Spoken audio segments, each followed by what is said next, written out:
Alors, quel parc de loisirs que vous adoriez quand vous étiez enfant? S'il y en avait un où vous alliez souvent. Écoutez, je dirais que c'était plutôt le château de Chambord, vous voyez. C'est pas mal. Quelle est l'application que vous utilisez le plus? Waze. Votre château préféré? Évidemment, vous n'avez pas le droit de citer les vôtres.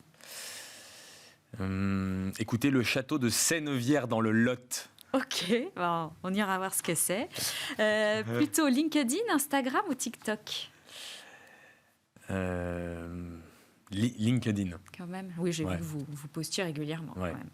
Est-ce que vous pouvez me citer une entrepreneuse ou une dirigeante française que vous appréciez, qui vous inspire? Anne-Laure de Chamard. Alors, qui est?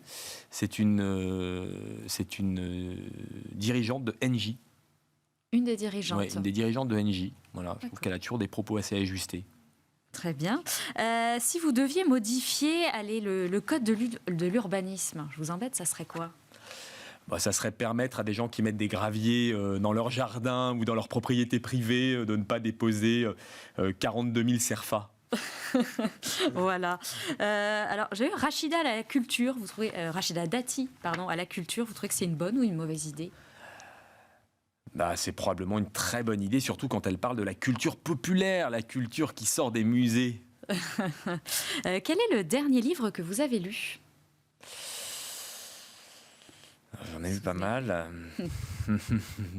Bon, c'est pas très grave. Et je vous pose la dernière question. Le dernier Picsou géant. Quand on a des enfants, voilà. Et la dernière question, où seront vos prochaines vacances? À la montagne, voilà, dans les Alpes. pour cet hiver. Écoutez, super. Merci beaucoup d'avoir répondu aussi à ces toutes petites questions. Merci. En tout cas. Merci beaucoup d'être venu partager en tout cas votre témoignage. Et merci à vous d'avoir regardé cette émission. Et moi, je vous donne rendez-vous bientôt donc avec un nouvel invité. Merci beaucoup. Au revoir.